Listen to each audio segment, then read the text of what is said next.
Faut-il souffrir pour écrire?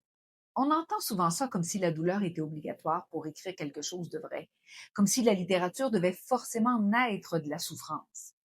Mais de quelle souffrance on parle au juste? On peut parler de la souffrance émotionnelle, bien sûr, écrire à partir d'un deuil, d'une perte, d'une blessure intime, de la souffrance mentale, le doute, la peur de ne pas être à la hauteur de la page blanche, parfois aussi de souffrance physique, l'épuisement, l'acharnement, la discipline, la pression de devoir écrire. Et pour en revenir à la souffrance émotionnelle, la question mérite d'être posée franchement. Pour écrire quelque chose de vraiment touchant, est-ce qu'il faut absolument retourner là où ça fait mal?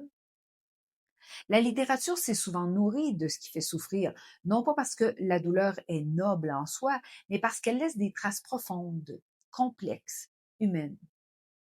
Alors, ce qui compte, c'est peut-être pas tant de souffrir en écrivant, mais d'oser revisiter ce qui a fait souffrir. Quand on écrit, par exemple, à propos d'un fait vécu, d'y retourner avec un regard transformé, avec une distance, avec une lucidité, une compréhension nouvelle.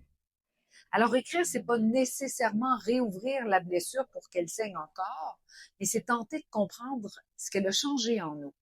Alors non, il ne faut pas nécessairement souffrir pour écrire quelque chose de valable, mais il faut parfois avoir traversé quelque chose de difficile et être prêt à le regarder en face pour écrire et être capable de rendre cette souffrance-là avec justesse.